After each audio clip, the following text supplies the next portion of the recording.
निर्विघ्नं कुरु मे देव सर्वकार्येषु सर्वदा। गणनाथ सरस्वती रविशुक्रबृहस्पतीन् पञ्चैतान् संस्मरेन् नित्यं वेदवाणीं प्रवर्तयेत्।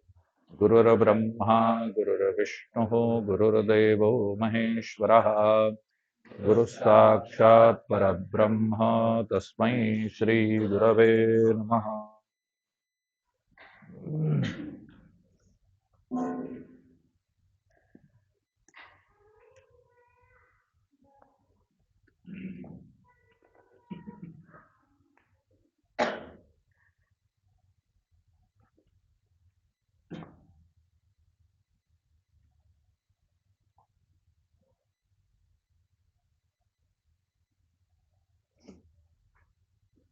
प्रासाद प्रार्थना तक हम आ गए थे कल, तो उससे आगे थोड़ा विचार करेंगे। पिंडिकाधिवासन द्वितीयेन हि प्रासाद स्नपनानंतरम प्रतिष्ठा दिने प्रातर्वा प्रतिष्ठातः पूर्व पिंडिकाधिवासनम कार्यम। अब यहाँ पर प्रासाद प्रार्थना तक समझ लीजिए, आप 3 दिन का प्रतिष्ठा कर्म कर रहे हैं, तो प्रासाद प्रार्थना जब तक, जहां तक हमारा कल हुआ है वहां तक का कर्म पहले दिन का है, ऐसा मान के चलिए। और यहां से फिर दूसरे दिन का कर्म आरंभ हो रहा है।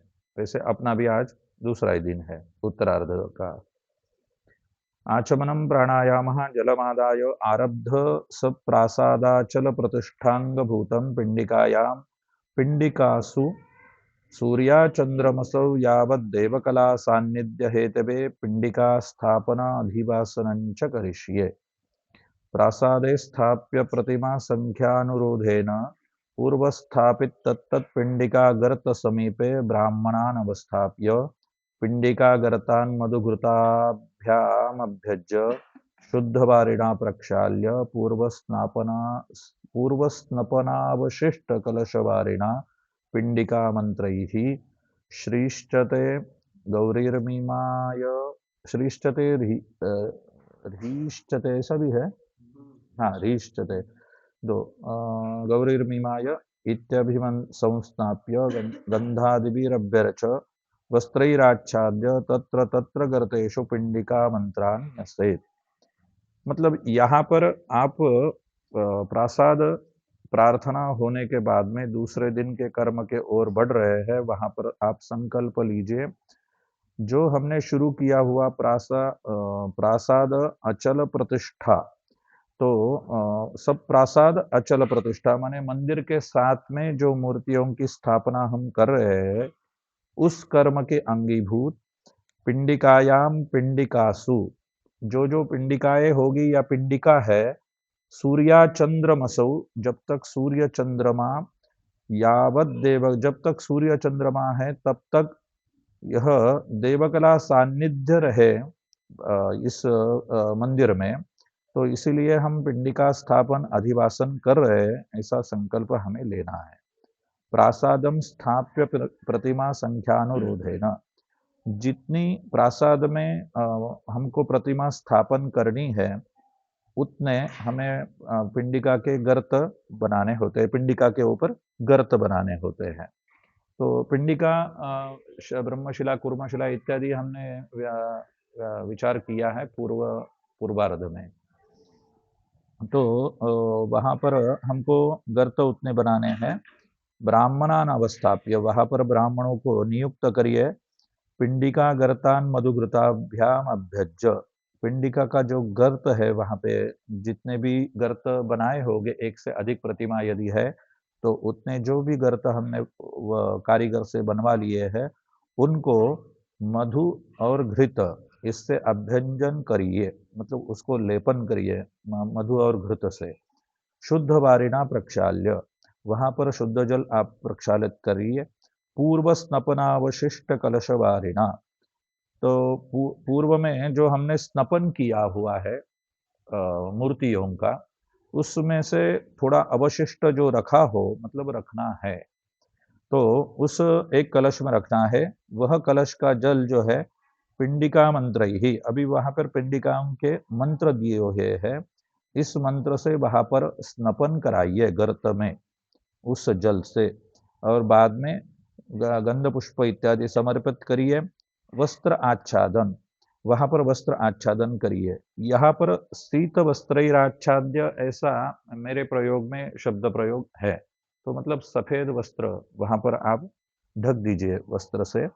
तत्र तत्र गर्तेषु, जो जल है जी जी जी जी, तभी स्नपन है, मूर्ति स्नपन और प्राकृत स्नपन दोनों का जल लेना चाहिए। दोनों दोनों ले तो उचित है, किंतु किंतु मूलतः वह केवल मूर्ति स्नपन का प्राधान्य से ले, क्योंकि मूर्ति आप उस गर्त में स्थापन कर रहे हैं, तो इसलिए वहां पर अधिवासन भी उस अवशिष्ट का जल रहे, मूर्ति स्नपन का।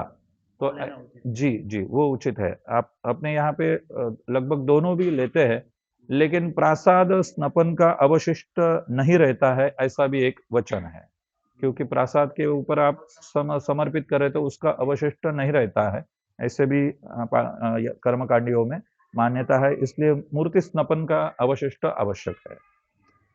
तो पिंडिका मंत्रान न्यसेत, वहां पर ये पिंडिका के मंत्र आगे दिए हुए हैं। ओम यम थम भम, यहाँ पर भम है कि भ है? भम है ना, हाँ, यहाँ पर केवल वो अनुस्वार निकल गया है, भम चाहिए। यम थम भम फट लक्ष्म्यै गौर्यै हृदयाय नमः, इस तरह से वो पंचांग न्यास वहां पर लिखे हैं।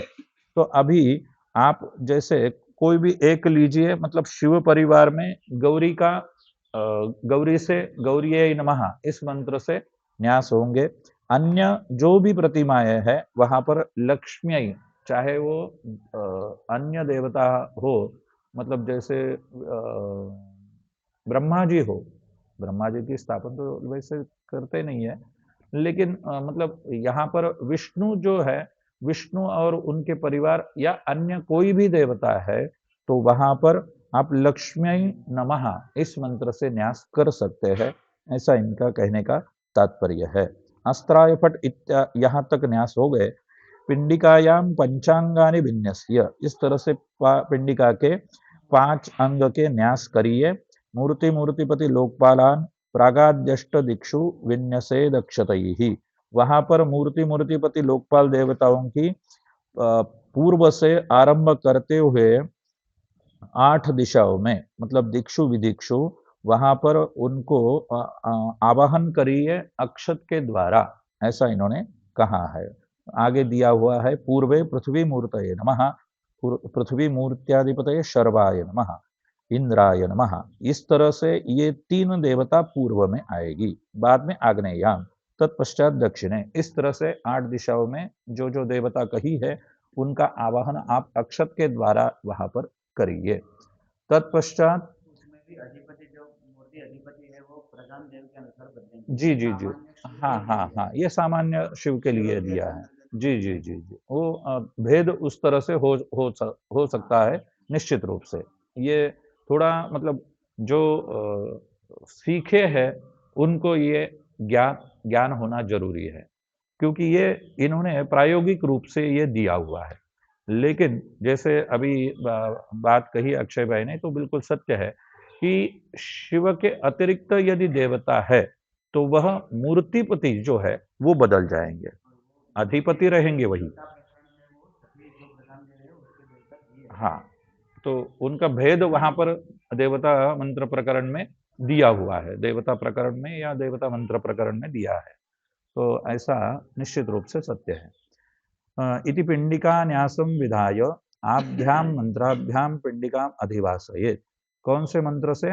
ये जो 2 मंत्र आगे दिए हुए हैं, ओम ह्रीम श्रीम ह्रीम क्षः परब्रह्मणे सर्वाधाराय नमः, ओम ह्रीम श्रीम ह्रीम दिव्य तेजोधारिण्यै सुभगायै नमः, इन 2 मंत्रों से देवताओं का अधिवास करिए, ऐसा अंतिम में इन्होंने कहा है। इस तरह से पिंडिका का अधिवासन हो जाएगा। तत्पश्चात पिंडिका स्थापनम। ये जी आवाहन हो गए अक्षते ही, जी, ईशानाय नमः तक हो गया, हाँ, इद्धि पिंडिका न्यासम, हम्म, नो न्यास हो गया, जी, विधाय हाँ, आभ्याम वस्त्राभ्याम पिंडिकाम अधिवास, जी। इसमें अधिवास में क्रिया क्या करेंगे, कुछ करते हैं आ, क्या? वहां वहां पर ऐसा है कि हाँ, शंका बहुत अच्छी पूछी है आपने निश्चित रूप से, क्योंकि मैं तो वो बोल के आगे चला गया था। लेकिन यही जरूरी है कि आप लोगों को भी ये शंका आनी चाहिए। हाँ ठीक है भाई, गुरुजी ने पिंडी का अधिवासन पूर्ण कर लिया, अभी पिंडी का स्थापन पे जा रहे हैं, तो थोड़ा इसमें आप रोकिए हमको। जैसे अक्षय भाई ने अभी पूछा कि तो ये आपके भी आपका भी कर्तव्य है कि भाई आप, अच्छा वो हो, जय हो, ठीक है, स्वास्थ्य। तो आप इस तरह से आप जो है निश्चित रूप से आप सबका कर्तव्य है कि आप रोकिए हमें, क्योंकि हम तो निकल जाएंगे आगे। लेकिन ये जो मूल जैसे आप तो वैसे प्रतिष्ठा सीख नहीं रहे हैं, लेकिन फिर भी प्रतिष्ठा का परामर्श हम ले रहे हैं, तो निश्चित रूप से आप सबका कर्तव्य बनता है कि भाई यहाँ पे कुछ गुरुजी शंका है, तो फिर हम पीछे आ जाएंगे, तो ये जरूरी है। तो यहाँ पर क्रिया जो है, वहां पर अधिवासन माने कोई जैसे आपकी शंका का उत्तर दे रहा हूं कि जैसे सुपारी के रूप में दो सुपारी वहां पे रखते हैं, और उन दोनों में एक एक मंत्र से आभ्याम मंत्राभ्याम, तो एक एक मंत्र से एक एक सुपारी के ऊपर अक्षत चढ़ाते हैं और वहां पर गंध पुष्प भी समर्पित करते हैं। ऐसे कर्मकांडियों में, याज्ञिकों में मान्यता है। अधिवासन हो गया, मतलब ऐसे पिंडिका का अधिवासन हो गया। मूलतः पिंडिका जो है वो तो पूर्ण जो क्या कहते हैं, चबूतरा जो है उसी को पिंडिका कहते हैं, ठीक है। तो मतलब वो तो उस चबूतरे को ही पिंडिका कहते हैं। तो लेकिन फिर भी हम पिंडिका का अधिवासन माने प्रत्यक्ष उनका अधिवास वहां पर उनको स्थापन कर रहे हैं। तो पिंडिका स्थापन तो एक्चुअली बाद में आएगा अभी, लेकिन पिंडिका अधिवासन माने ये स्थिर कर रहे हैं। अधिवासन माने वहां पर ये पिंडिका स्थिर कर रहे हैं, भगवान स्थापन करने योग्य, इस तरह से।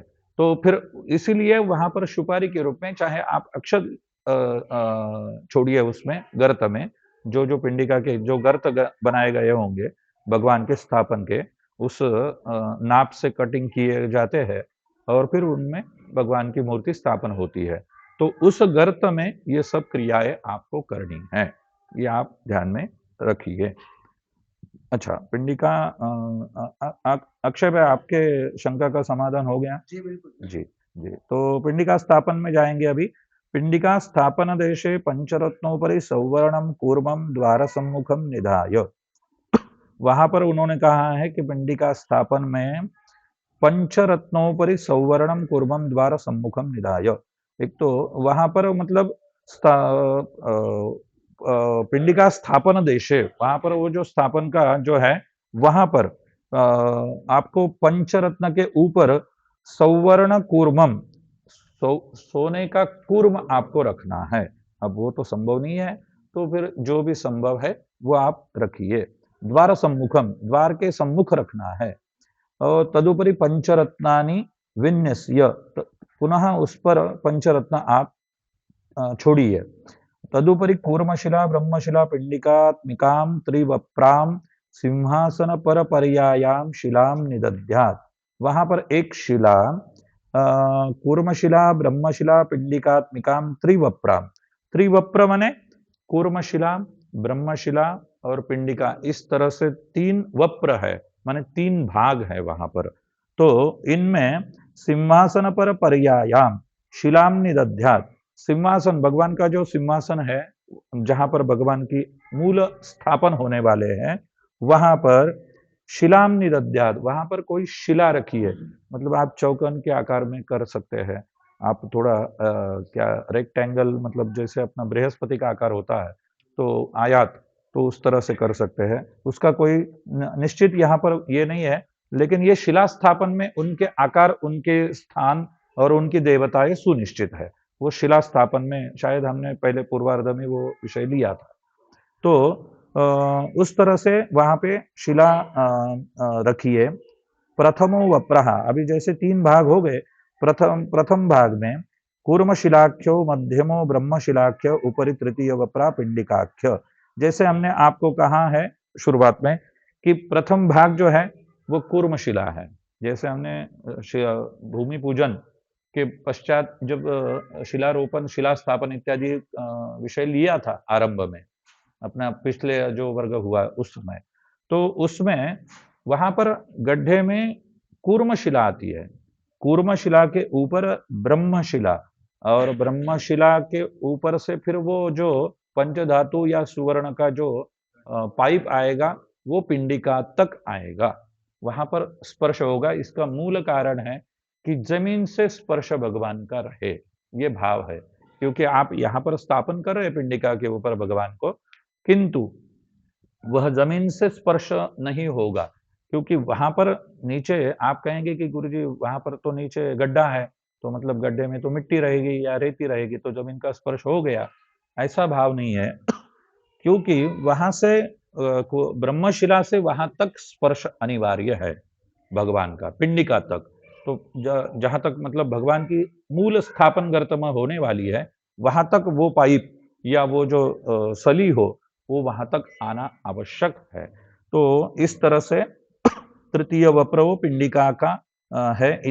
इस तरह से ये शिला का निर्णय ऐसे उन्होंने बताया है। एवं त्रिवप्राम शिलाम पिंडिकाख्या स्वस्थाने स्थापयित्वा, इस तरह से तीन भाग में शिला जो है पिंडिका के पिंडिकाख्या पिंडिका स्वरूप स्वस्थाने स्थापयित्वा माने उनके स्थान पर उनका स्थापन करिए। शिला मध्य देशे स्पृष्ट्वा प्रार्थयेत्, शिला के मध्य देश में स्पर्श करके आप प्रार्थना करिए। और वो प्रार्थना उन्होंने दी है, ओम नमो व्यापिनी स्थिरे अचले ध्रुवे ओम श्रीम लम स्वाहा। यह जो पिंडिका का स्थापन मंत्र है, तो ये सब कर्म आपको मूर्ति स्थापन के पहले वहां पर कर लेना है।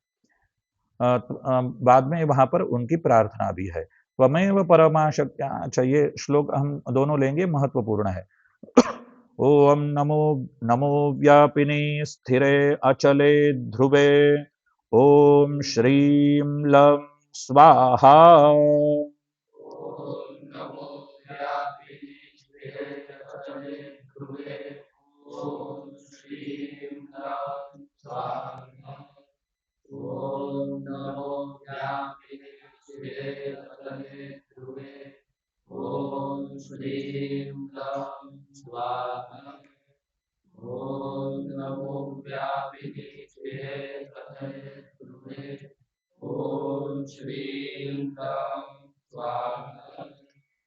त्वमेव परमा शक्तिस्त्वमेवासनधारिका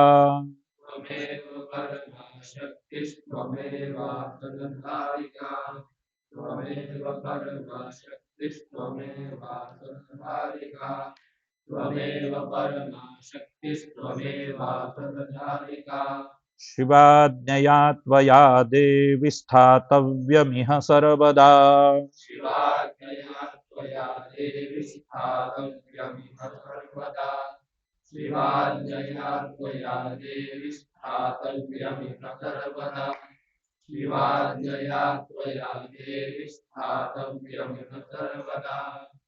इस तरह से ये मंत्रों का वहां पर उच्चारण करना है और प्रार्थना हो जाएगी। तत्पश्चात आगे जो तीन मंत्र नाम मंत्र दिए हैं, उनसे वहां पर पुष्पांजलि समर्पित करना है, हर एक में स्वतंत्र, मतलब हाथ में फूल लीजिए, ओम तत्वाध्वने नमः इस मंत्र से वहां पर छोड़िए, पुनः ओम मंत्राध्वने नमः पुनः वहां पर छोड़िए, और ओम कालाध्वने नमः इस तरह से तीसरी बार भी वहां पर पुष्पांजलि समर्पित करिए। इति पुष्पांजलि त्रयम दत्वा, यहाँ पर लिखा ही है। बाद में ध्रुवासी ध्रुवोयम यह मंत्र बोल के, और ध्रुवाद्यो यह ऋग्वेद मंत्र है शायद, ध्रुवाद्यो ध्रुवंते राजा और ध्रुवन ध्रुवणम, इस यह तीन, हाँ ऋग्वेद लिखा है आगे, तो यह तीन मंत्र कोई ऋग्वेदी वहां पर उपस्थित है तो उनसे यह मंत्र का उच्चारण कराइए। इति मंत्रम पठित्वा, तत्पश्चात यहाँ पर अभी आवाहन करना है अक्षत के द्वारा। तो ओम आत्म तत्वाय नमः इस मंत्र से वहां पर अक्षत छोड़नी है। इसी प्रकार से आगे भी मंत्र दिए हैं। विद्या तत्वादि आधार शक्ति मूर्ति मूर्ति पोते लोक फले भ्यो नमः इत्याबाह्य। इस तरह से यह आपको लगभग 8 मंत्रों का आवाहन, नाम मंत्रों से 8 बार वहां पर आवाहन करना है अक्षत से। बाद में श्री ओम श्रीश्चते और ह्रीश्चते लक्ष्मीश्च, यह कृष्ण यजुर्वेद का मंत्र है। यह दोनों मंत्र पाठ वहां पर करिए। श्रीश्चते आप वेद पाठ जो शुक्ल यजुर्वेदी है वो स्वयं बोले, कृष्ण यजुर्वेद के कोई विद्वान वहां पर उपस्थित है तो उनसे वो दूसरा भी मंत्र बुलवाइए। बाद में गौरीर मीमाय, वहां पर कोई ऋग्वेदी है तो उनसे यह भी मंत्र वहां पर बुलवाइए। इति संपूज्य, यहाँ पर इन सब मंत्रों के पाठ के पश्चात वहां पर गंध पुष्प से पूजन करिए। तब उसके बाद में प्रार्थना करिए। अब यह जो प्रार्थना है यह आप हमारे पीछे 3 बार बोलिए। सर्वदेव मयि शक्ति त्रैलोक्याह्लादकारिणी,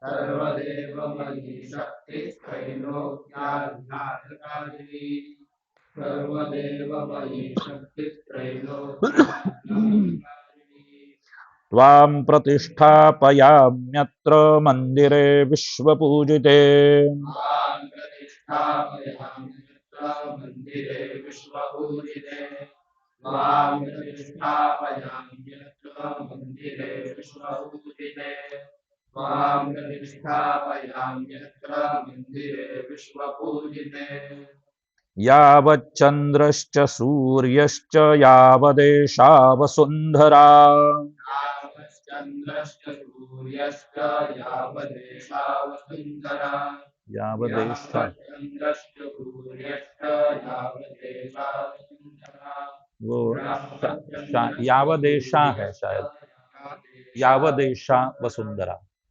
यावदेशः हाँ यावदेशः हाँ या तावत्त्वमनया शक्या मन्दिरेऽस्मिन् स्थिरा भव, त्वमनया शक्त्या मन्दिरेऽस्मिन् स्थिरा भव, तावत्त्वमनया शक्त्या मन्दिरेऽस्मिन् स्थिरा भव, तावत्त्वमनया शक्त्या मन्दिरेऽस्मिन् स्थिरा भव, पुत्रानायुक्मतो लक्ष्मीमचला मञ्जरामृते। हाँ, ये युष्मता ठीक है, युष्मतो पुत्राना युष्मतो, अपने वेद के नियम से वो ख हो गया। पुत्रानायुष्मतो लक्ष्मीमचलामचलामृते, अभयं सर्वभूतेभ्यः कर्तुर्नित्यं हि देहि भोः, सर्वभूतेभ्यः कर्तुर्नित्यं हि देहि भोः, या अभयं सर्वभूतेभ्यः कर्तुर्नित्यं हि देहि भोः। अक्षय भाई यहाँ पे विसर्ग होना चाहिए अंतिम में, ऐसा क्योंकि मेरे प्रयोग में है विदेहि भो हो, दोनों आएगा ना। हाँ जी जी जी, एक बार बोलिए। अभयं सर्वभूतेभ्यः कर्तुर्नित्यं हि देहि भोः। जी जी,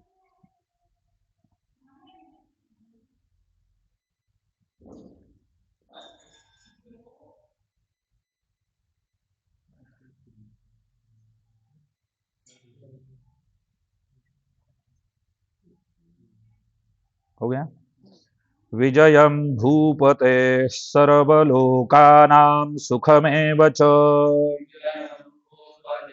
सर्वलोकानां सुखमेव च, विजयं भूपते सर्वलोकानां सुखमेव च, विजयं भूपते सर्वलोकानां सुखमेव च। आगे के श्लोक का उत्तरार्ध का आरंभ क्या है, सा के बाद सुभिक्षम। हाँ, ये थोड़ा अक्षर निकल गए।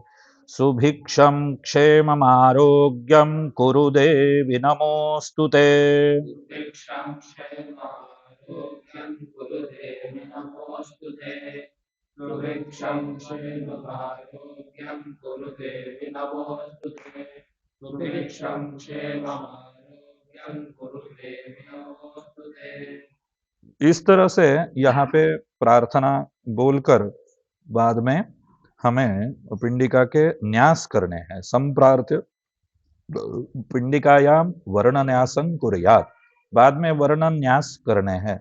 वर्णन्यास माने वर्णमाला, आप सबको ज्ञात है। तो आगे वो लिखा है श्वभ्रे, वर्ण न्यासं कुर्यात् श्वभ्रे। श्वभ्रे माने मैंने बताया था पिछली बार, ध्यान है किसी को? श्वभ्रे, श्वभ्रे, श्वभ्र किसको कहते हैं? रुआ कुछ?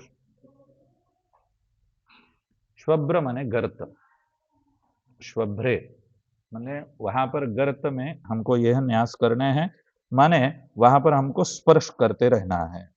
श्वभ्रे ओम इति प्रणवम तद्बाह्ये अम आम इम ईम उम ऊम रुम रूम रुलुम लूम इम ऐम ओम औम अम आहा तद्बाह्ये कंखं गंघं चंछन जंझन्यन टंठन डंढन्नन तंथन दंधन्नम पम फम बम भम मम यम रम लम वम शम शम सम हम ळम क्षम। इस तरह से हमको वर्णमाला सब वहां पर स्पर्श करते हुए बोलनी है। एक बार सब लोग बोलेंगे ओम इति प्रणवम तद्बाह्ये। ओम इति प्रणवं तद्बाह्ये अम आ इ ई उ ऊ ऋ ऋ लृ लृ ऐं ऐं ओम औम अम अः तद्बाह्ये कं खं गं घं गं चं छं झं झं झं झं झं झं झं झं झं झं झं झं झं बं बं बं बं बं यं रं यं यं शं शं रं रं रं शं। हाँ, इति व्यंजनानि, मतलब वर्णमाला और व्यंजन दोनों वहां पर हमको बोलने हैं। विन्यस्य ततः प्रागादि अष्टदिक्षु, पूर्व से आरंभ करते हुए इंद्राय नमः, अग्नये नमः, यमाय नमः, निरृतये नमः, वरुणाय नमः, वायवे नमः, सोमाय नमः, ईशानाय नमः इति लोकपालान विन्यस्य अष्टदिक्षु। अब यह जो लोकपाल है वो 8 दिशाओं में हमको आवाहन करना है। तो आप अक्षत से भी आवाहन कर सकते हैं, या तो फिर उस दिशाओं में स्पर्श करते हुए भी आप उनका आवाहन कर सकते हैं, क्योंकि वहां पर उनको स्पर्श भी करेंगे तो उनका स्थापन हो जाएगा, आवाहन हो जाएगा। या तो फिर अक्षत से करिए।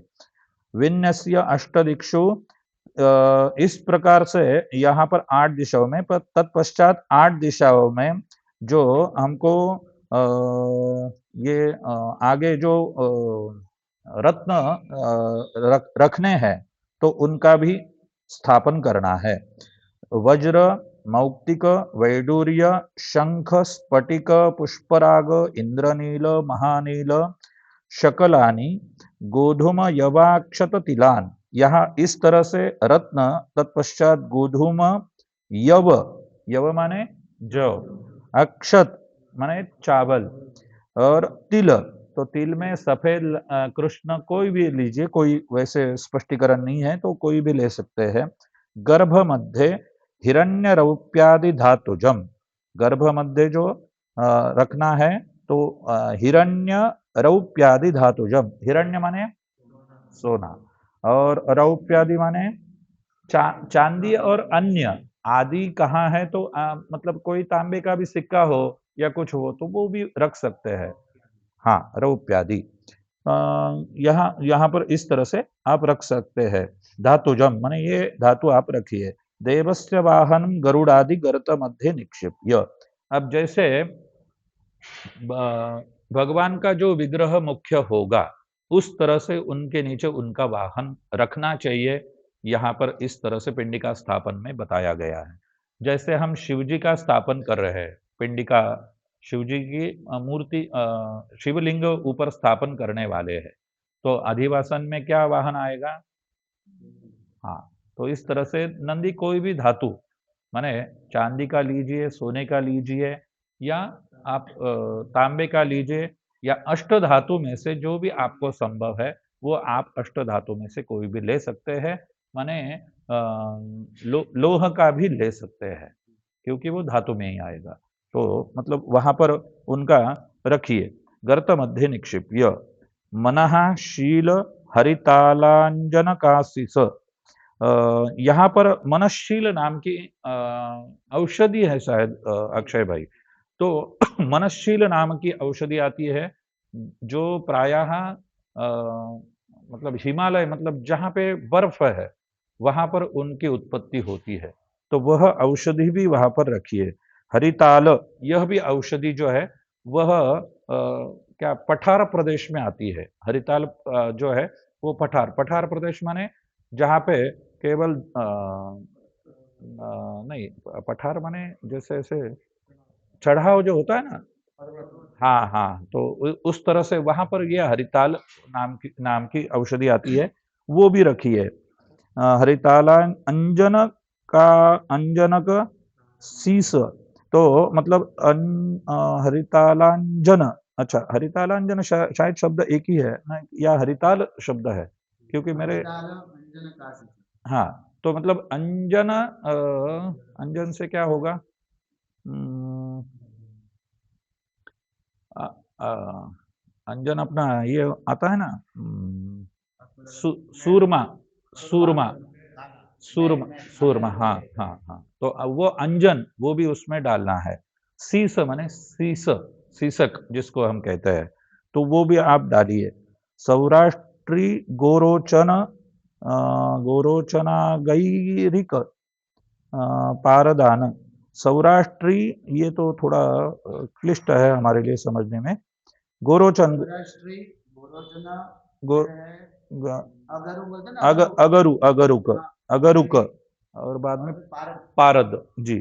तो ये सौराष्ट्री थोड़ा समझने में दिक्कत है, इसका भी मैं थोड़ा आपसे सौराष्ट्री गोरोचन हो सकता है शायद। नहीं अच्छा शायद उस तरह से उसका एक ही शब्द मेरे में हो। नहीं है, हाँ, मेरे भी नहीं है। मेरे को सौराष्ट्री नहीं। हाँ, तो ऐसा कोई मेरे जानकारी में नहीं है। लेकिन ये यदि गोरोचन है तो वो सौराष्ट्री का मतलब विशेष रूप से उन्होंने शब्द प्रयोग लिया है। अगरु और पारद, पारद जानते हैं सब, पारा पारा, तो उसको पारद कहते हैं। सौवर्ण रौप्य ताम्र आयस आयसत्र पुसीस आयस त्रपु शीसक, ऐसा जी जी। वह शब्द है। आयस, आयस माने रुई को भी आयस कहते हैं। हाँ हाँ। बाद में आयस त्रपु, त्रप हाँ हाँ, आयस क्षुराहा, ये अपना इसमें आता है चौल में, उपनयन में चौल में दोनों में आता है।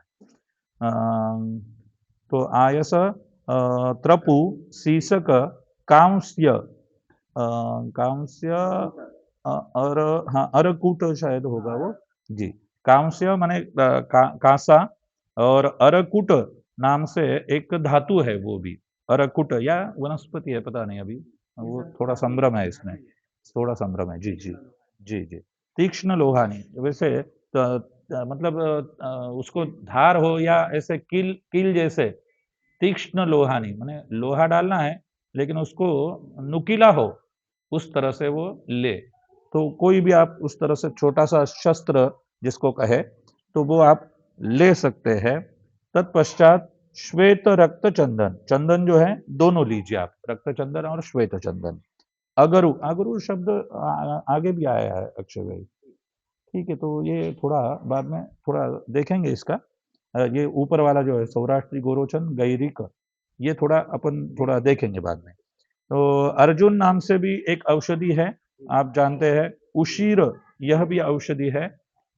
वैष्णवी सहदेवी लक्ष्मणेत्योषध औषधि अष्टकम, इस तरह से 8 औषधियां हैं। तो वो 8 औषधियां वहां पर आप डालिए। बीजा भावे यवान, यदि आपको सभी बीज धान यदि उपलब्ध नहीं है सभी प्रकार के, तो उसके निमित्त में आप केवल यव ले सकते हैं। रत्ना भावे वज्रम, यदि सभी प्रकार के रत्न जो उन्होंने कहे हैं पीछे वो यदि संभव नहीं है तो उसके निमित्त में वज्र, तो वह लीजिए वज्रम। धात्य भावे हरितालम, हाँ ये धारित हरितालम सही शब्द है। उसमें धातु के निमित्त में आप सभी धातु यदि आपको संभव नहीं है तो वहां हरिताल नाम का जो धातु है वो आप लीजिए। ताम्राद्य भावे सुवर्णम, ताम्र के अभाव में सुवर्ण कहा, सुवर्ण के अभाव में ताम्र नहीं है। हाँ, इतना भेद ध्यान पूर्वक लीजिए, मतलब सुवर्ण को प्राधान्य दिया हुआ है। औषध्य भावे सहदेवी, औषधि सभी 8 प्रकार की यदि उपलब्ध नहीं है तो केवल आप सहदेवी लीजिए और इस तरह से वहां पे रखिए। नैसे मधुपायसेन गर्तम विलिख्य, पुनः यह सब औषधियां और वस्तुएं धातु इत्यादि डालने के बाद में आपको मध और पायस, क्या कहा है, मधुपायसेन, पहले आया था मधुघृतेन, सही है, अभी यहाँ पर मधुपायसेन आया हुआ है। पायस, पायस क्यों लिया हुआ है, क्योंकि मधुघृत जो है वो थोड़ा मतलब वहां पर क्या कहते हैं हम थोड़ा लूज रहे और ये सब धातु उसमें आ जाए, इसलिए मधुघृत अभ्यज्य कहा है आरंभ में। अब यहाँ पर मधु पायस लिया है। मधु यह जो है तो वह मतलब सॉलिड हो जाएगा बाद में, और पायस के साथ में यदि वो जुड़ता है तो वो और सॉलिड हो जाएगा, मतलब वहां पर सीमेंट की या एरेल्डाइट की जरूरत आपको नहीं है। मधु पायस, यह पायस जैसे सूख जाएगा तो वो पकड़ लेगा, जो भी आपने उसमें डाला हुआ है वो पकड़ लेगा, ऐसा भाव है। इसलिए गर्तम विलेप्य, इस तरह से गर्त को लेपन करिए। शुक्ल वस्त्रेण आच्छादित, देखिए अपनी बात हुई थी, क्योंकि शुक्ल वस्त्र वहां पर आच्छादन करिए। और किस तरह से, सुदर्शनाय हुंफट इति रक्षा विधाय, वस्त्र आच्छादन के बाद में सुदर्शनाय हुंफट यह बोलते हुए वहां पर मतलब अस्त्र मुद्रा से रक्षा करिए। तो अस्त्र मुद्रा इस तरह से, वहां पर अस्त्र मुद्रा का विश्लेषण नहीं दिया हुआ है उन्होंने, लेकिन सुदर्शनाय हुंफट इस तरह से 3 बार करके आप वहां की रक्षा करिए, रक्षा के लिए बोलिए, ऐसा इन्होंने कहा है। नहीं, हाँ हाँ जी, जी जी जी, मतलब वो उन सुरक्षित हो गए, तो सुदर्शनाय हुंफट बोल दिया, अस्त्राय फट अस्त्र मुद्रा से वो रक्षा हो गई उनकी। तो पंचकुंडेशु मूल मंत्रेण पालाश समित तिलाज अष्टाविंशति संख्यया हुतवा, इसके बाद में यदि पंचकुंड है तो पंचकुंड यदि प्रतिष्ठा चल रही है तो पंचकुंडेशु मूल मंत्रेण, जो देवता का मंत्र, देवता जिस तरह से है उनका मूल मंत्र लेकर, पालाश समित तिल आज इति, यह 3 द्रव्य से आप 28-28 के मूल मंत्र से हवन वहां पर पूर्ण कर लीजिए। तत्पश्चात यहाँ पर अक्षत चढ़ाकर ओम मनोज्योति यह मंत्र बोलते हुए, यदि 5 कुंड नहीं है 1 कुंड है तो फिर आप उस तरह से 28 के 5 मतलब 108 का पक्ष लीजिए, क्योंकि वो शास्त्र सम्मत है। कम से कम 1 कुंडी है तो 108 मूल मंत्र का हवन वहां पर आप पूर्ण कर लीजिए। तत्पश्चात मनोज्योति, तत्पश्चात आपको वहां पर प्रतिष्ठा करनी है उस पिंडिका की। मनोज्योति यह मंत्र है। तत्पश्चात 2 मंत्र जो आगे दिए हैं वो ऋग्वेद के हैं, तदस्तु मित्रा और गृहा वै प्रतिष्ठा इति पठित्वा प्रासाद अभिषिच्य, वहां पर थोड़ा जल का छिड़काव करिए प्रासाद को। पुष्पांजलि दत्वा, प्रासाद को आप पुष्पांजलि समर्पित करिए और फिर आचम्य आचमन करिए। प्रासादम पंचगव्येन अभ्युक्ष, प्रासाद को पुनः पंचगव्य से प्रोक्षण करिए। दर्भ पिंजुलैहि, दर्भ से, दर्भ के पिंजुल से सम क्या है, सम्मार्ज, हाँ ठीक है, सम्मार्ज आप जानते हैं सम्मार्ज माने क्या करना है। गुग्गुलादि रसैर गर्तान पूरयेत, तत्पश्चात वह शुक्ल वस्त्र वहां पर हमने रखा है उसी के ऊपर आपको गुग्गुलादि जो गुग्गुलादि जो रस है, अब ये रस क्यों डालने हैं, जैसे सीसा है, गुग्गुल है, यह रस क्यों डालने, इन सबको रस कहा जाता है, क्यों डालने हैं कोई बताएगा? अभी क्या चल रहा है उस दृष्टि से आपको ध्यान में आ सकता है। हाँ, क्योंकि जो मूर्ति हम वहां पर रखेंगे तो वह स्थिर हो जाए, दृढ़ हो जाए, यह कारण मुख्य है। इसलिए गुग्गुल आदि रसैर गर्तान निक्षिपेत पूरयेत, ऐसा उन्होंने कहा है कि पूर्ण कर लीजिए। जो गर्त है वो सभी रसों के द्वारा, गुग्गुल के साथ सभी अन्य रसों के द्वारा आप पूर्ण कर लीजिए और उसके ऊपर फिर आप प्रतिमा रख सकते हैं। जी पक्का ये पाठ भेद नहीं है ना जी जी कि प्रतिष्ठादि पठित्वा मनोजित प्रसाद अभिषिच्य ही है ना। अभिषेक। हो सकता है कि वो घर का अभिषिच्य ऐसा हो क्योंकि पुष्पांजलि दत्वा हाँ प्रसादम पंचगव्येन कुछ मतलब पाठ नहीं नहीं नहीं, सही सही है, सही है। उसका कारण ये जो है तो मंदिर को धर्म बिंदु से कैसे पूरे प्रसाद नहीं, पूर्ण करेंगे। बस अंदर से प्रोक्षण करना है। अन्य अन्य ग्रंथ में देखने को मिलता है पक्का। अ, एक बार थोड़ा देख लेंगे, मेरे इसमें स्पष्टीकरण दिया हो तो निश्चित रूप से अपन देखेंगे।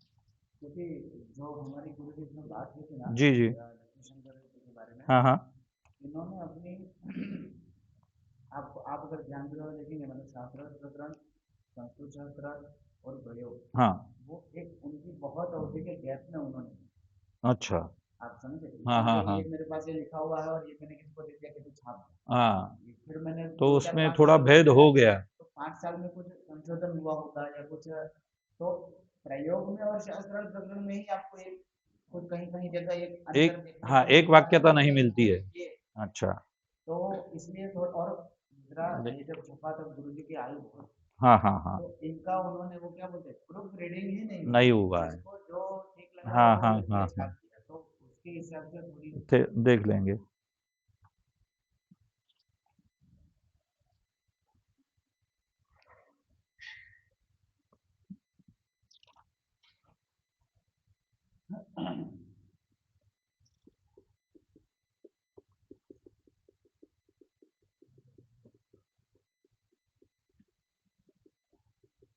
पंचांगान्यस्य तत्त्वत्रय मूर्तिमूर्तिकांश्च पूर्ववत्न्यस्य श्रीं ह्रीं श्रीं दिव्यतेजोधारिणी सुभगायै नमः इति मंत्राभ्याम् अधिवर्षयेत्। वो हुआ। जी हो गया। प्रासादस्मपन प्रासाद प्रार्थना।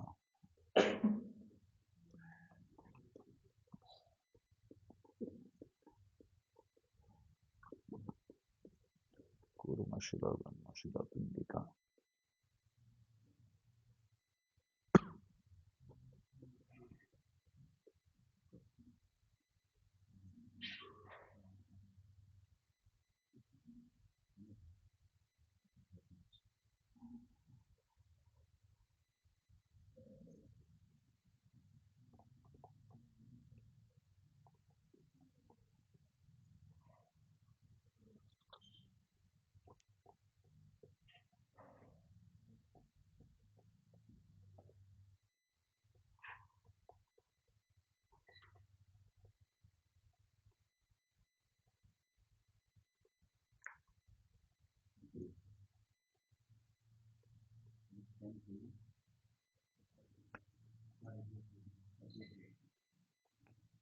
रत्नादिकं स्थिरीकृत्य मधुपायसेन श्वभ्रम् अवलिप्य शुक्लवस्त्रेण आच्छाद्य कवचेन अवगुण्ध्य अस्त्रेण संरक्ष मनोज्योतिरिति पिण्डिकां प्रतिष्ठापयेत् देवं प्रार्थयेत्।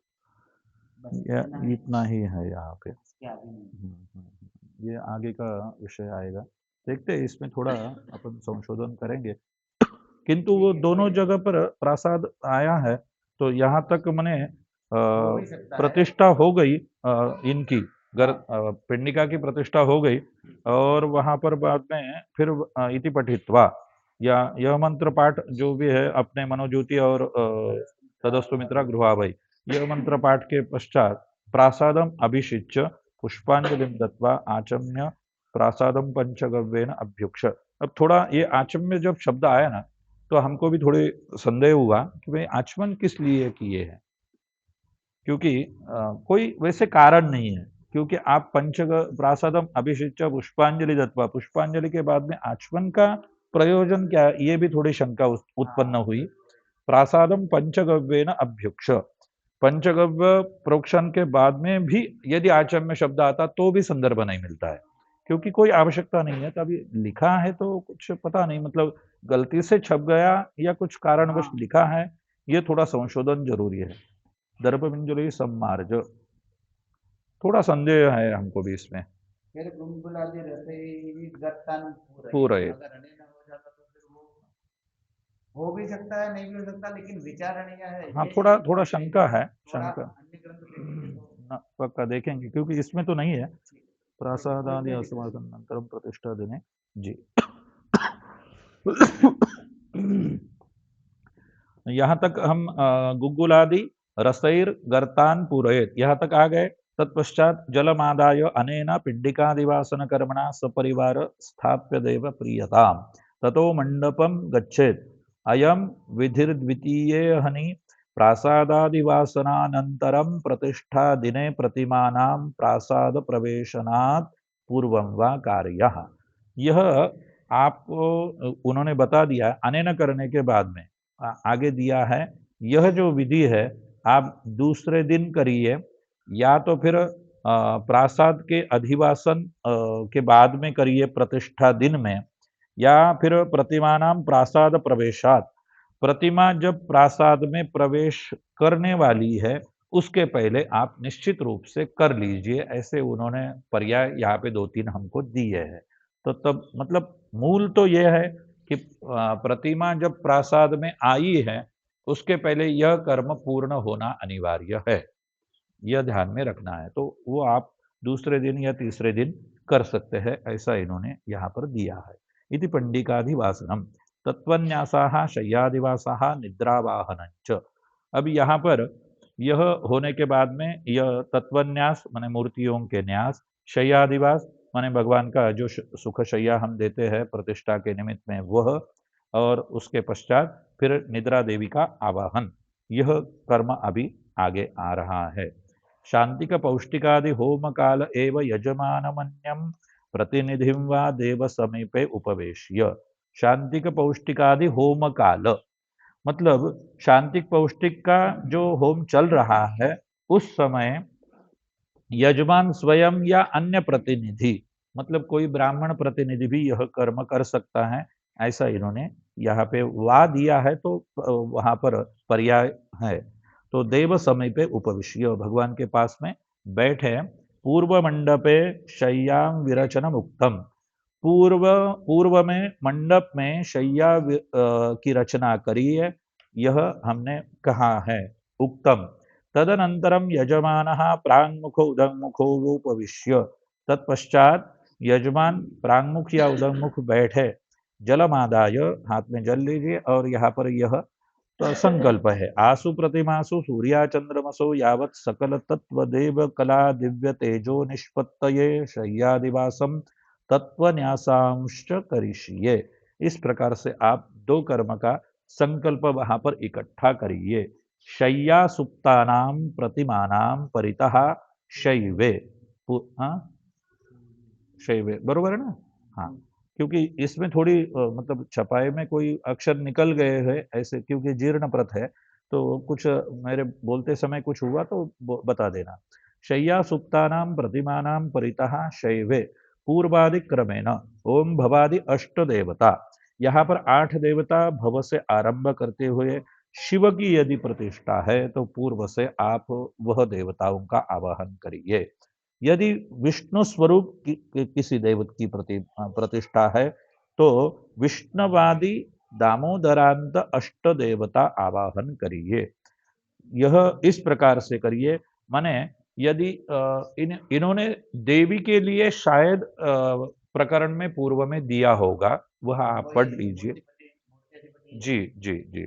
तो यह भेद हो सकता है। तत्पश्चात बलिद्वयम दद्यात्, वहां पर 2 बलिदान दीजिए। बलिम संपूज्य, बलि को चंदन पुष्प चढ़ाइए। ओम प्राच्य दिशे, यह मंत्र बोलकर दिक्पालेभ्यो नमः बलिम समर्पयामि। इस प्रकार से दिक्पाल देवताओं के निमित्त में यह बलिदान पहले वाला समर्पित करिए, जल छोड़िए उसके ऊपर। द्वितीय बलिदान ओम त्र्यंबकं यजामहे, यह मंत्र बोलकर नमः पूर्वादि दिग्वासी दिग्पति दिग्भूत, अच्छा हमारे यहाँ पे इस मेरे ग्रंथ में दिग्भूताधिपति भी लिखा है। ठीक है। नमः पूर्वादि दिग्वासी दिक्पति भूताधिपति गणपति रुद्र मातृ क्षेत्रपालेभ्यः अमुम बलिम निवेदयामि, मतलब वहां पर पायस बलिदान ही प्रशस्त है। तो वहां पर शायद उन्होंने बलि कौन सा लेना है, क्या द्रव्य लेना है वो स्पष्ट नहीं है, लेकिन पायस बलिदान योग्य है वहां पर।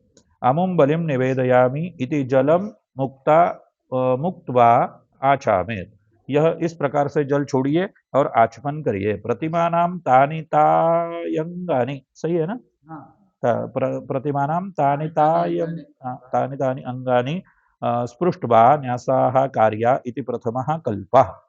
इस प्रकार से प्रतिमाओं के न्यास में हम जा रहे हैं अभी, तो प्रतिमाओं के वह अंगों को आप स्पर्श करिए, यह पहला प्रकार इन्होंने कहा है। किंतु प्रतिमानाम आच्छादित तत्वाद बहुप्रतिमा सत्वे च सर्वासामेक सर्वासामेक कालावच्छेदेन स्पर्शा संभवाद अक्षतैः न्यासाः। यदि आपके वहां समक्ष अनेक प्रतिमा है स्थाप्यमान, तो आप सबको संभव नहीं यदि होता है सबको संभव स्पर्श करना, तो उचित है। सभी जगह पर कुशा लेकर ब्राह्मण या यजमान जो भी संभव है, प्रतिनिधि स्वरूप जो भी है, तो वो बैठे हर एक प्रतिमा के सामने और न्यास करे। यदि वह संभव नहीं है, तो आप अक्षत के द्वारा उन उन अंगों पर अक्षत चढ़ाते हुए न्यास करिए, ऐसा इन्होंने बोला है। न्यासाः कार्या इति याज्ञिक संप्रदाय, यह याज्ञिक संप्रदाय में इस प्रकार से थोड़ा तर्क से कार्य करते हैं, ऐसा इन्होंने स्पष्ट कर दिया है। हस्ते अक्षतान गृहीत्वा, हाथ में अक्षत लीजिए। इसमें दोनों पद्धति है, एक तो अक्षत से करिए, या तो फिर कुशा उस अंग को स्पर्श करते हुए न्यास करिए। तो सर्वत्र आदौ प्रणवः अन्ते नमः पदम, अब आगे न्यास आते हैं, तो वह सब न्यास आपको उस तरह से करना है। न्यासों में पहले प्रणव न्यास है, व्यारति न्यास है, मातृका न्यास है, तत्पश्चात ग्रह नक्षत्र न्यास है, काल न्यास है, तत्पश्चात वर्ण न्यास है, विद्या न्यास है, विराज न्यास है, मूर्ति देवता न्यास है, क्रतु न्यास है, और गुण न्यास है, आयुध न्यास है। अब यहाँ तक गुण न्यास तक जो है सामान्य स्वरूप न्यास करने हैं, सामान्यता यहाँ तक आपको न्यास करने ही करने हैं, कोई भी प्रतिमा हो। अब आगे आयुध न्यास में जो है, तो हर एक देवता के अनुसार आयुधों में फेर आता है। जैसे गणेश जी है, जैसे विष्णु जी है, दुर्गा जी है, इस तरह से इनके न्यासों, इनके आयुधों में भेद होता है। इस तरह आप वह न्यास उस देवता के वहां कर लीजिए। माने आप केवल दुर्गा जी की मूर्ति की प्रतिष्ठा कर रहे हैं, तो केवल शक्ति न्यास वहां पर आप लीजिए, ऐसा इन्होंने कहा है। यह ध्यान में रखना है आपको, ठीक है। मंत्र न्यास, आगे मंत्रों के न्यास है, वो सामान्यतः सब देवताओं के लिए ले जा सकते हैं। तक कोई भी देवता हो तो ये यहाँ तक करना। हाँ बिल्कुल बिल्कुल, ये सामान्य सभी मूर्तियों के लिए ये न्यास आ सकते हैं। फिर अगर विशिष्ट प्रकार हो तो अलग न्यास। हाँ, तो फिर उस तरह से आयुधों में फेर हो जाएगा, तो वो आयुध जो देवता है उस तरह से वह आयुध के न्यास वहां पर लीजिए। सभी आयुधों के मतलब जैसे विष्णु के आयुध है, शिव के आयुध है, शक्ति के आयुध है, तो वो सभी आपको लेने हैं ऐसा नहीं। तो जो देवता आपके सम्मुख है, उनके न्यास, उनके आयुध न्यास वहां पर लीजिए, ऐसा कहने का तात्पर्य है, ठीक है। शक्ति न्यास, शक्ति न्यास आप सब तरफ ले सकते हैं, क्योंकि ये शक्ति न्यास भगवती के है, मतलब दुर्गा जी के स्वरूप जो भी देवी है, तो वहां पर ले सकते हैं। मंत्र न्यास आप सभी देवताओं के लिए ले सकते हैं। विष्णु और मंत्र न्यास, विष्णु स्वरूप यदि कोई देवता है, तो विष्णु और मंत्र न्यास वहां पर लीजिए। यदि विष्णु स्वरूप कोई देवता नहीं है, तो उनको छोड़ के आप आगे जा सकते हैं। आगे फिर राम भगवान है, तो उनके प्रत्यक्षर न्यास वहां पर दिए हैं, ओम नमो भगवते रामभद्राय, यह षडंग से न्यास करिए। शिव के लिए ओम नमो भगवते रुद्राय, यह दशाक्षर मंत्र से आप न्यास करिए। देवी है तो ओम ऐं ह्रीं क्लीं चामुंडाय विच्चे इस नवारण मंत्र से आप न्यास करिए। लक्ष्मी यदि है तो लक्ष्मी के लिए भी विशेष न्यास दिए है। तत्पश्चात गणेश जी है, उनके लिए भी आगे विशेष न्यास दिए है। भैरव है, सरस्वती है, दत्तात्रेय भगवान है, तो उनके लिए आप विशिष्ट न्यास वह वहां पर करिए। नारायण मूर्तो द्वादशाक्षर मंत्र न्यास, यहाँ पर केशवादि दामोदरांत जो 12 देवता है, 12 नाम है, उनके विष्णु स्वरूप यदि देवता है तो उनके लिए यह न्यास आप लीजिए। अष्टांग मंत्र न्यास जो है वह सामान्यतः सभी देवताओं के लिए आप ले सकते हैं, क्योंकि रुद्र है, विष्णु है, ब्रह्मा है, ध्रुव है, चक्री है, अस्त्र है, नमः शंभव ये मंत्र आ गया। गायत्र्यै दक्षिण नेत्रे, विजयाय सावित्र्यै वाम नेत्रे, चक्राय शूलाय पिंगलास्त्राय दिक्षु। यह इस प्रकार से अष्टांग मंत्र न्यास जो है वो आप सभी देवताओं के लिए लीजिए, कोई आपत्ति नहीं।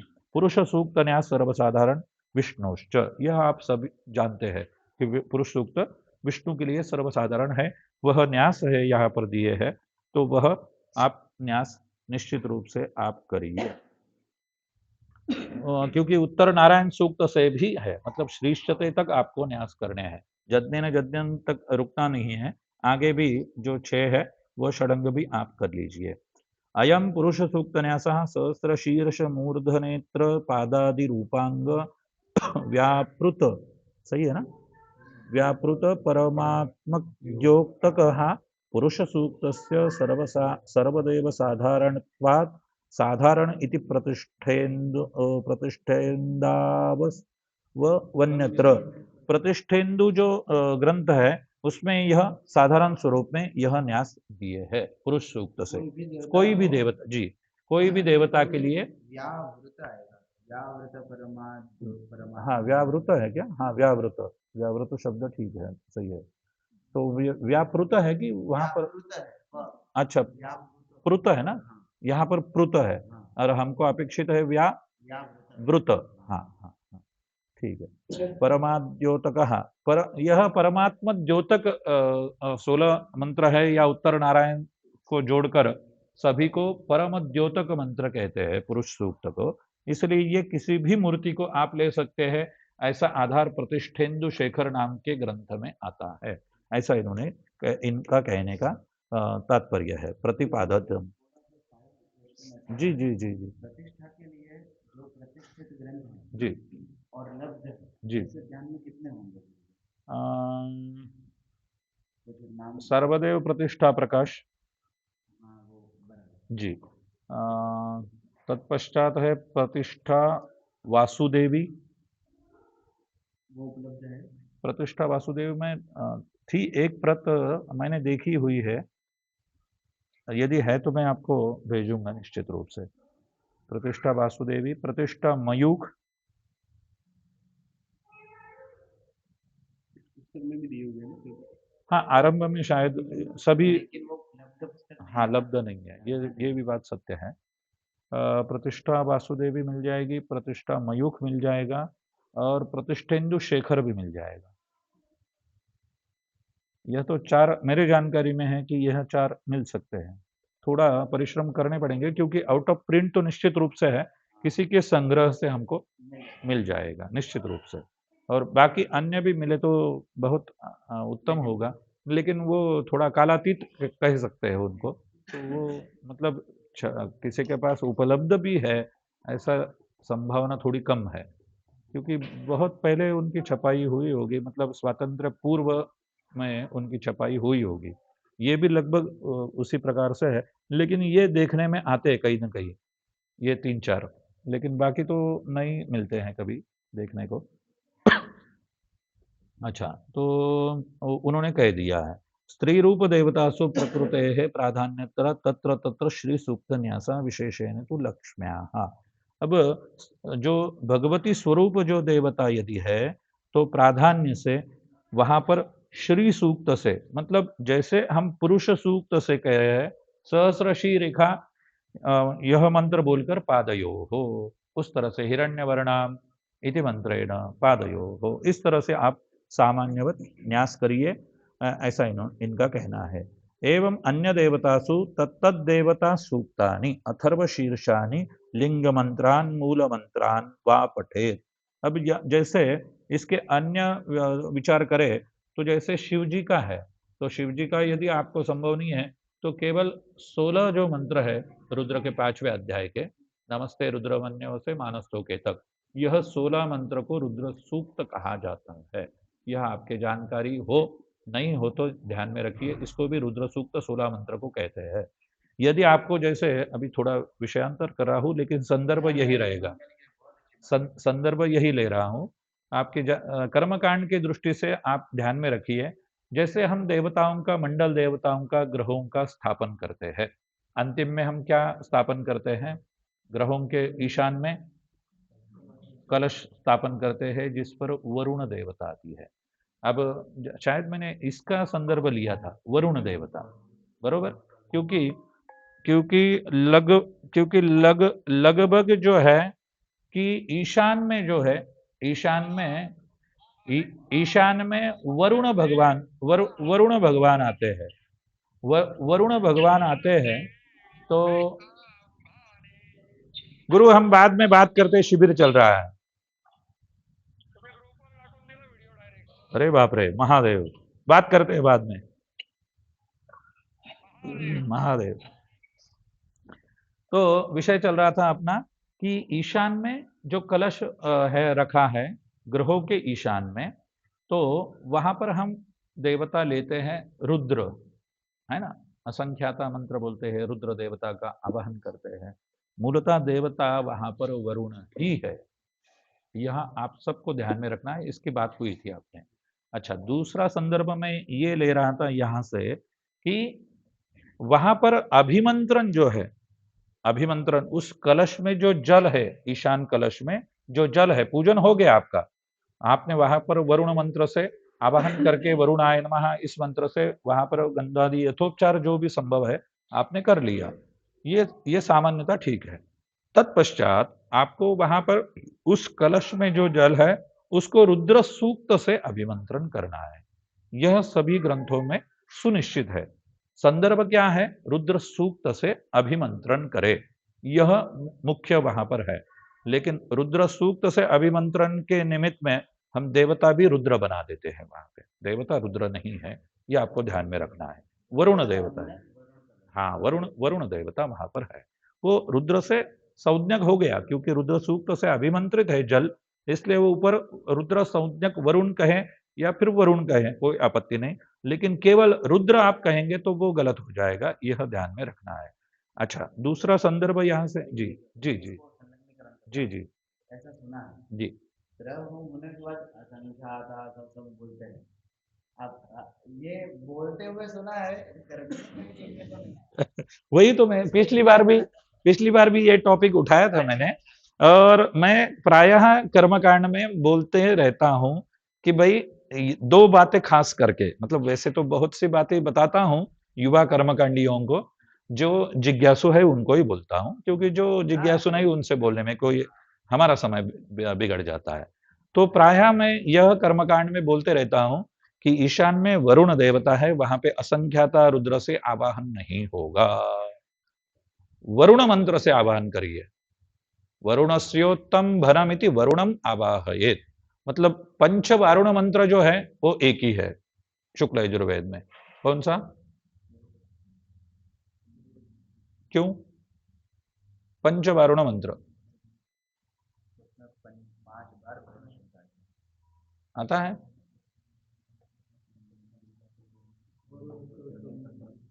यह एकमेव मंत्र है जिसमें 5 बार एक ही मंत्र में वरुण शब्द आता है, इसलिए यह मंत्र अधिक योग्य है वरुण के आवाहन के लिए।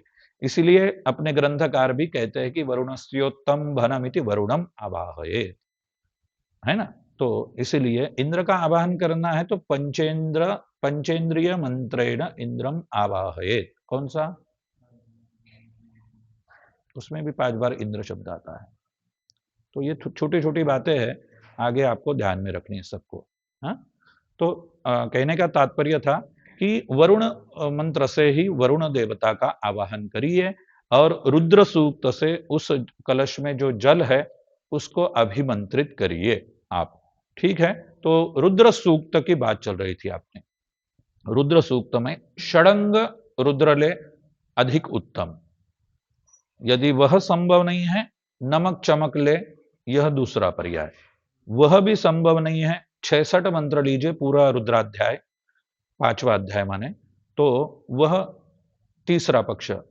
और अंतिम पक्ष चौथा जो बताया गया है, तो उसमें 16 मंत्र आते हैं। नमस्ते रुद्रमन्यवसे मानस्तोके इत्यंतम, 16 मंत्र। वहां पर वयगुण से कोई कलश का अभिमंत्रण किसी भी ग्रंथकार उसको मान्यता नहीं देते हैं।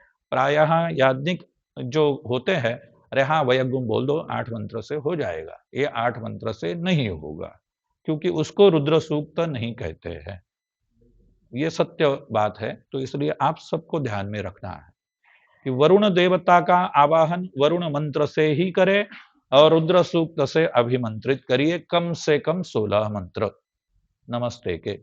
यह ध्यान में रखना है, ठीक है। यह संदर्भ आया था इसलिए ध्यान में आया, इसलिए हाँ।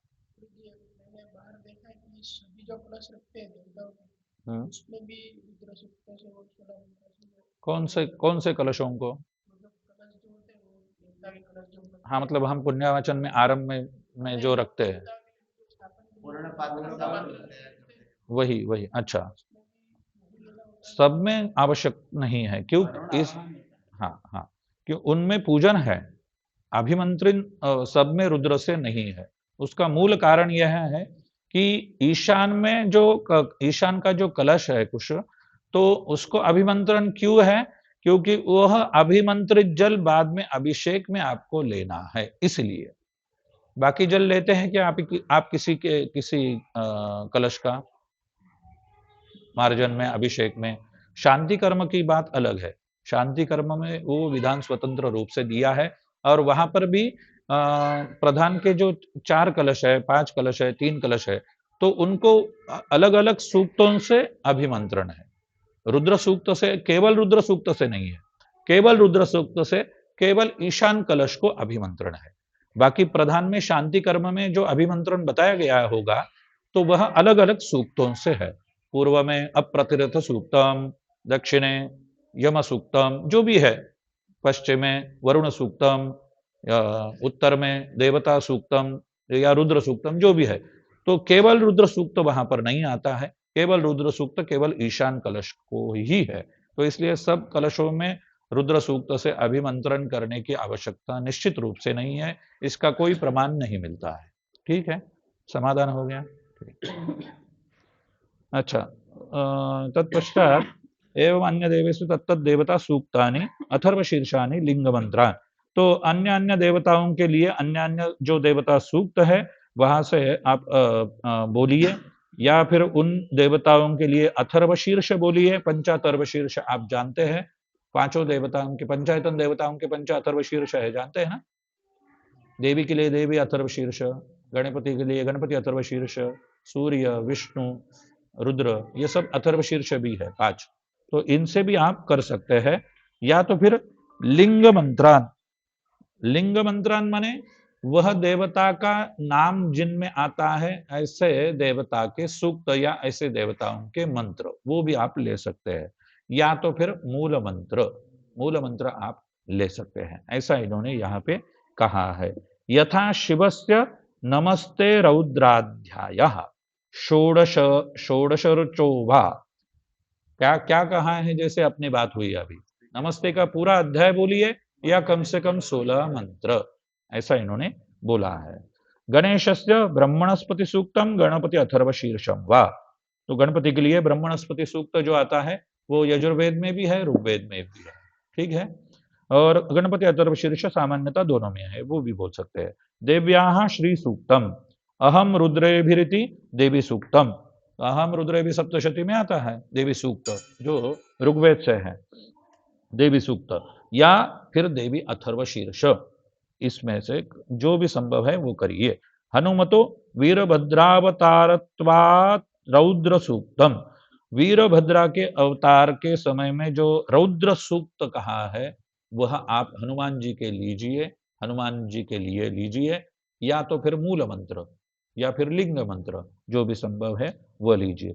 सूर्यस्य बिभ्राडिति सौर सूक्तम सूर्याथर्व शीर्षम वा, सूर्य भगवान के लिए विभ्राट, यह पूर्ण अध्याय लीजिए, या तो फिर सूर्य अथर्व शीर्ष आप लीजिए, इत्यादि स्वयं उहनीयम, यह आप स्वयं तय कर लीजिए और बोलिए, ऐसा इन्होंने कह दिया है।